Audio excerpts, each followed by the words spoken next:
सुन रहे हैं डीजे मिक्स दिलीप सिंह मरकाम भाई लगमा का।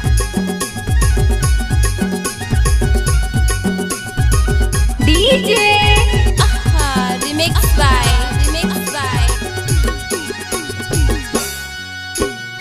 साड़ीला पहिरे तीरनी सुघर मोरे गोइरे अचरा चमके राती तो गोइरे अचरा चमके राती तो साड़ीला पहिरे तीरनी सुघर मोरे गोइरे अचरा चमके राती मोर गोइरे अचरा चमके राती मोर ये हो ये सगा गोइरे अचरा चमके राती तो गोइरे अचरा चमके राती तो DJ Dilip Markam.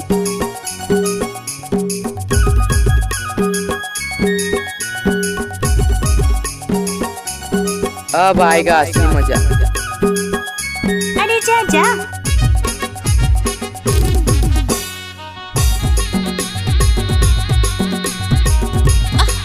Remix by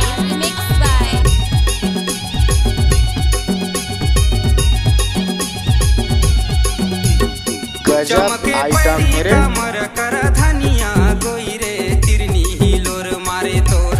गोइरे तिरनी हिलोर मारे तोर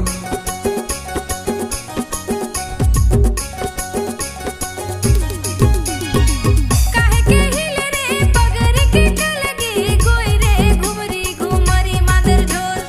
गोइरे घुमरी घुमरी मादर ढोल ए हो ये सगा गोइरे अचरा चमके राती तोर गोइरे अचरा चमके राती तोर साड़ीला पहिरे तीरनी सुघर मोरे गोइरे अचरा चमके राती मोर गोइरे अचरा चमके राती मोर साड़ीला पहिरे तीरनी सुघर मोरे गोइरे अचरा चमके राती तोर गोइरे अचरा चमके राती तोर डीजे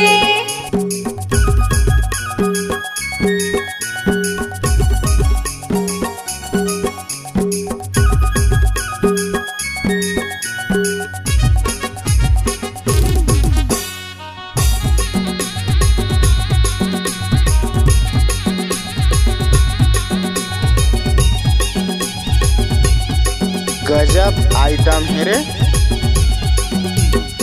हिलेला कन्या खान के चूरी तोरे गोइरे बिछिया चमके राती तोर गोइरे बिछिया चमके राती तोर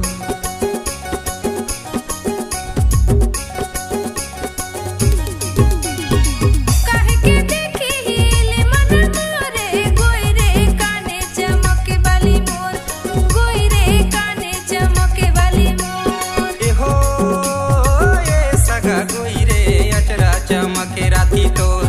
गोइरे अचरा चमके राती तोर साड़ीला पहिरे तीरनी सुघर मोरे गोइरे अचरा चमके राती मोर गोइरे अचरा चमके राती मोर साड़ीला पहिरे तीरनी सुघर मोरे गोइरे अचरा चमके राती तोर गोइरे अचरा चमके राती तोर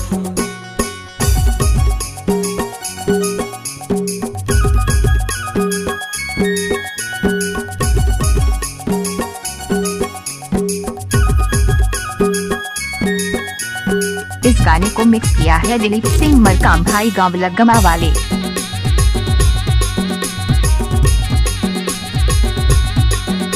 अच्छा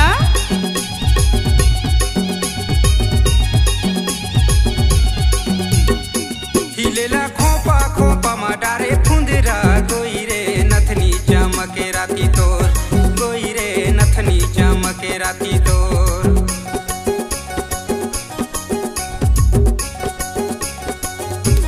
पावे के घुंघरू छम छम छम के गोइरे कलगी तुर मारे लही लोर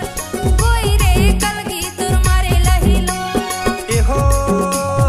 ये सगा गोइरे अचरा चमके राती तोर गोइरे अचरा चमके राती तोर साड़ीला पहिरे तीरनी सुघर मोरे गोइरे अचरा चमके राती मोर गोइरे अचरा चमके राती मोर साड़ीला पहिरे तीरनी सुघर मोरे गोइरे अचरा चमके राती तोर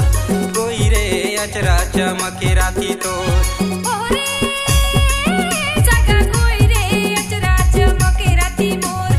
गोई रे अचरा चमके राती मोर गोई रे अचरा चमके राती तोर गोई रे अचरा चमके राती तोर गोई रे अचरा चमके राती तोर गोई रे mix by DJ Dilip Singh Markam भाई लगमा वाले।